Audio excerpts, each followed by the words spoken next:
Exam focus চ্যানেলে তোমাদের স্বাগত। আজকে পার্লামেন্টারি প্রসিডিংসের ফোর্থ পার্ট নিয়ে আলোচনা করছি।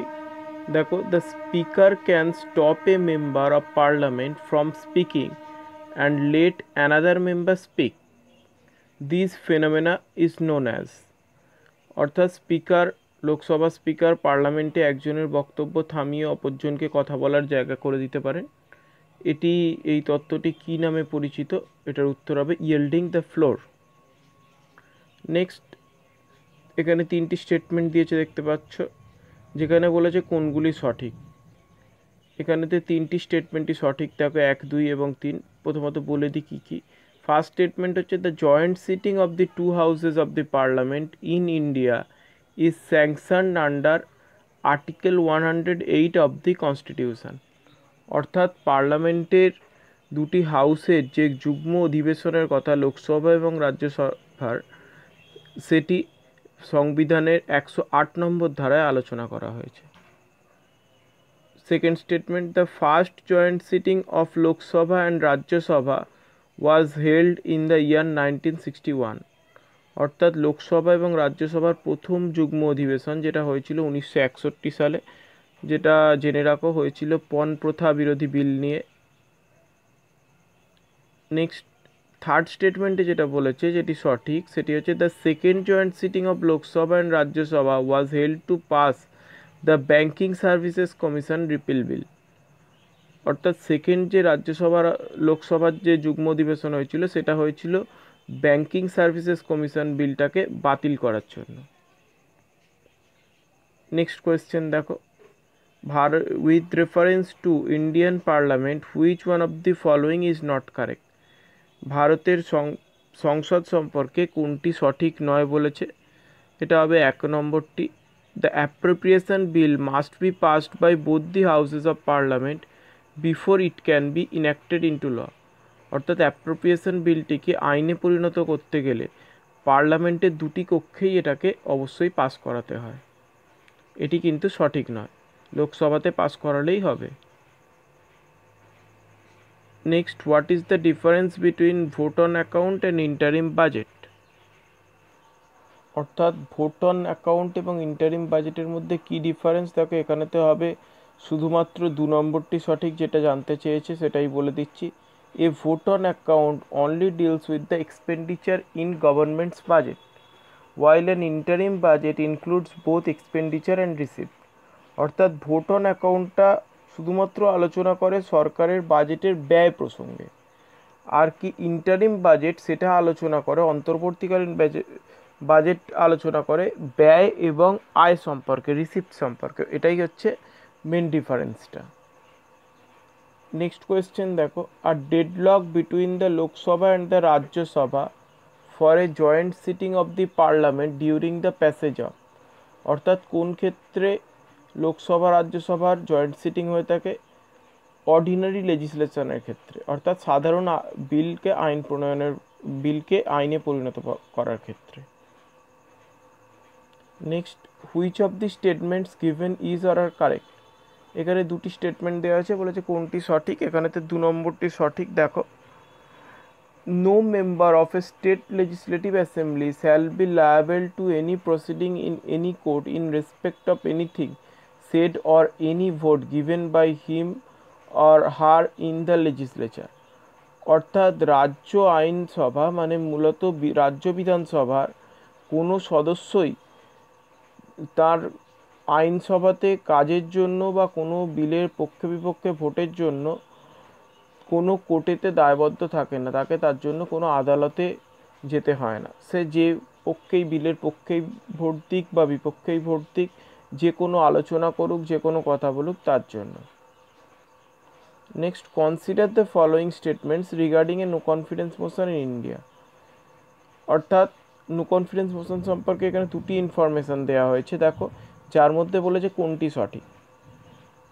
ফার্স্ট স্টেটমেন্টে বলছে, there is no mention of a no confidence motion in the constitution of India. অর্থাৎ ভারতের সংবিধানে অনাস্থা প্রস্তাবের কোনো উল্লেখ নেই। Next, a motion of no confidence can be introduced in the Lok Sabha only. অনাস্থা প্রস্তাব কেবলমাত্র লোকসভাতেই উত্থাপন করা যায়। এর মধ্যে একমাত্র 2 নম্বরটাই সঠিক, প্রথমটি সঠিক নয়, কারণ ভারতের সংবিধানে অনাস্থা প্রস্তাবের উল্লেখ রয়েছে।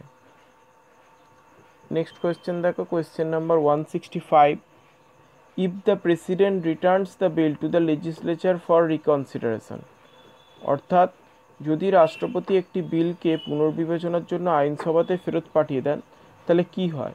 আর repassage of the bill by simple majority will compel him to give his assent, অর্থাৎ সাধারণ সংখ্যাগরিষ্ঠতায় যদি বিলটি আবার একই পরিবর্তিত হোক বা না হোক, সেক্ষেত্রে যদি আবার রাষ্ট্রপতির কাছে যায় তাহলে রাষ্ট্রপতি সেই বিলে সম্মতি দিতে বাধ্য থাকেন। Next, in which among the following cases the joint session of both the houses of parliament can be summoned, অর্থাৎ এখানেতে 4টি ইনস্ট্যান্স দিয়েছে যেখানেতে বলেছে জয়েন্ট সিটিং কখন করা যায়, টু অ্যামেন্ড দ্য কনস্টিটিউশন, সংবিধান সংশোধন করতে, প্রথম স্টেটমেন্ট দেখো। 2 নম্বর, when bill has been pending with one house for more than 6 months after it was passed by other, অর্থাৎ যখন একটি বিলকে একটি হাউস পাস করে দেয় কিন্তু 6 মাসেরও বেশি সময় ধরে সেটি অন্য হাউসটি পাস না করে সেই ক্ষেত্রে। 3 নম্বর, when both the houses disagree on the amendments to be made in a bill, যখন একটি বিলেতে দুটি হাউসই অসম্মত থাকে সমর্থন জানাতে। 4 নম্বর, when a bill is passed by one house and rejected by the other, অর্থাৎ যখন একটি বিল একটি হাউস পাস করে দেয় অপর হাউস রিজেক্ট করে দেয় সেই ক্ষেত্রে। ধরো একটি বিল লোকসভা পাস করে দিল কিন্তু রাজ্যসভা বাতিল করে দিল, এক্ষেত্রে 2, 3, 4 সঠিক, অর্থাৎ প্রথমটি সঠিক নয়। Next, the government bill means a bill introduced by a, সরকারি বিল বলতে কি বোঝায়? Minister in any house of the parliament, যে বিল পার্লামেন্টের যে কোনো কক্ষের কোনো মন্ত্রী উত্থাপন করেন সেই বিলটি হচ্ছে গভর্নমেন্ট বিল, সরকারের বিল। দেখো এর পরেরটা দেখো, বলা হয়েছে consider the following statements, the parliament has powers to make laws with respect to any of the matters enumerated in the union list. However, this power is not exclusive. First statement. Second statement, the power to make laws with respect to residuary subjects is vested in the parliament. এটা হচ্ছে second statement. প্রথম স্টেটমেন্টে বলেছে parliament কেন্দ্রীয় তালিকাভুক্ত বিষয়ের সমস্ত বিষয়ই আইন প্রণয়ন করতে পারে, কিন্তু এই ক্ষমতাটি একদম সার্বভৌম না। দ্বিতীয় স্টেটমেন্টে বলা হয়েছে যে পার্লামেন্টের ক্ষমতা রয়েছে অতিরিক্ত বিষয়ে আইন প্রণয়ন করার। এখানে জানতে চাইলে যে কোনটি সঠিক, এখানে 2 নম্বরটি সঠিক, অনলি 2। 1 নম্বরটি সঠিক কেন নয়, এটা একটা খুব বুদ্ধিদীপ্ত ব্যাপার। আপাত দৃষ্টিতে দেখে তোমাদের হয়তো মনে হচ্ছে 1 নম্বরটিও সঠিক, কিন্তু এই যে দেখো যুক্ত করে দিয়েছে however this power is not exclusive, এই কারণটির জন্য এই প্রশ্নটি সঠিক হলো না। যদি এটি যুক্ত না থাকতো তাহলে এটি সঠিক হতো। Next, in the parliament of India the purpose of an adjournment motion is, অর্থাৎ ভারতীয় সংসদে মুলতুবি প্রস্তাবের কি গুরুত্ব আছে, উদ্দেশ্য কি? এটা হবে option D, to postpone the proceeding to check the inappropriate or violent behavior on the part of the some members, অর্থাৎ কোনো সদস্য যদি ভায়োলেন্ট ব্যবহার করে, হিংস্র বা অন্যরকম ব্যবহার করে যেটি পার্লামেন্টে সেই কক্ষের সাথে সামঞ্জস্যপূর্ণ হচ্ছে না, সেই ব্যবহারটিকে বন্ধ করার জন্য, সেই সদস্যকে থামানোর জন্যই এই অ্যাডজার্নমেন্ট মোশনটা আনা হয়, মুলতবি প্রস্তাবটা। নেক্সট দেখো, কনসিডার দ্য ফলোয়িং স্টেটমেন্টস, দুটি স্টেটমেন্ট দিয়ে জানতে চাওয়া যে কোনটি সঠিক। The parliament scrutinizes government spending and financial performance with the help of its financial committees, অর্থাৎ ভারতের সংসদ সরকারের ব্যয়গুলিকে এবং সরকারের আর্থিক কাজকর্মকে তার বিভিন্ন কমিটির মাধ্যমে স্ক্রুটিনাইজ করে। 2 নম্বর, the budget is based on the principle of annuality, budget হচ্ছে বার্ষিকভাবে পেশ করা হয়। দ্যাট ইজ কারণ the parliament grants money to government for one financial year. ভারতের সংসদ সরকারকে 1 বছরের জন্য অর্থ দিয়ে থাকে। ফুল স্টপ দিয়ে if the granted money is not spend by the end of the financial year then the balance expires and returns to the public accounts of India.